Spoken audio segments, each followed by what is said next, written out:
तोता और रानू चिड़िया सुबह से बैठे हुए थे। तोते भैया अब चलें, ये किसान तो घर जाएगा नहीं और ना ही हम किसान की मकई खा सकते हैं। रानू चिड़िया, लेकिन वो कालू कौवा कैसे हर रोज किसान की मकई ले जाता है? वो कल भी मेरे सामने किसान की मकई खा रहा था। मैंने पूछा तो कहने लगा ये किसान के खेत से लाया हूँ। वो एक नंबर का चोर है, किसी न किसी तरह वो मकई चोरी करके ले जाता होगा। किसान खेत में काम कर रहा था और चिड़िया और तोता बिना मकई खाए ही जंगल वापस चले जाते हैं। हाँ भी तोते और चिड़िया, बताओ क्या आज तुमने किसान के खेत से मकई खाई है? ना ना, हम तो सुबह से दोपहर तक पेड़ पर बैठे रहे, लेकिन वो किसान है कि घर गया ही नहीं और हम थक हार कर बिना मकई खाए ही जंगल लौट आए।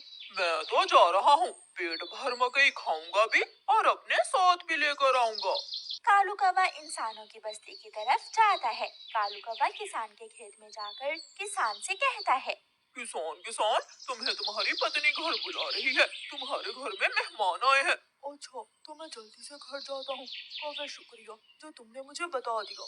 किसान अपने घर चला जाता है और कौवा मजे मजे से किसान के खेत से मकई खाने लगता है। नहीं, मैंने तो आपको नहीं बुलाया। क्या मेहमान नहीं आए थे? तो फिर उस काले कौवे ने मुझसे झूठ क्यों बोला? कौवा झूठा है, मैंने तो उसे नहीं भेजा।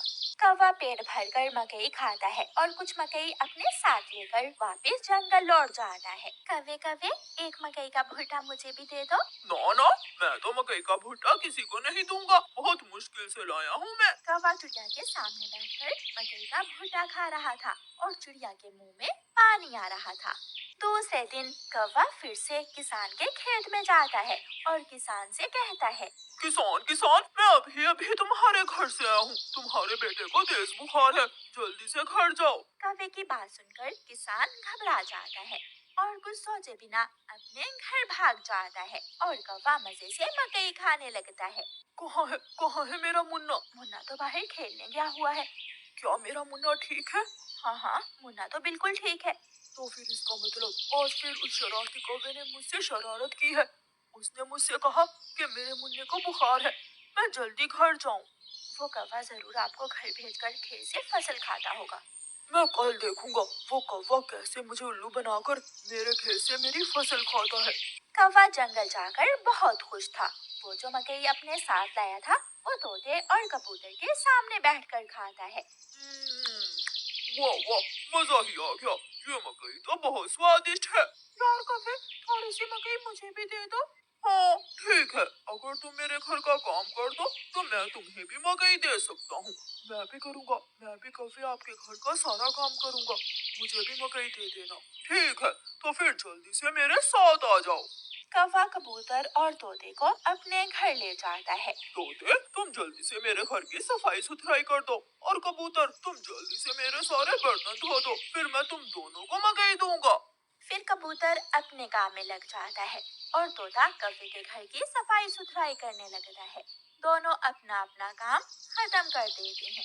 कौवे, मैंने काम कर दिया है, अब मुझे मकई दे दो। मैंने भी काम कर लिया है, मुझे भी मकई दो।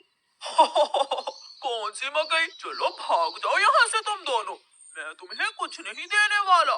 तुम धोखेबाज हो, तुमने धोखे से हमसे अपना काम करवाया और अब हमें भूखे ही भेज रहे हो। कबूतर और तोता वहाँ से चले जाते हैं। कौवा हर रोज की तरह अगले दिन भी किसान को पागल बनाने के लिए किसान के खेत में चला जाता है। कौवा किसान के पास जाता है और किसान से कहता है, किसान किसान, मैं अभी अभी देख कर आया हूँ, तुम्हारी गाय जंगल की तरफ जा रही है, शायद उसकी रस्सी टूट गई होगी।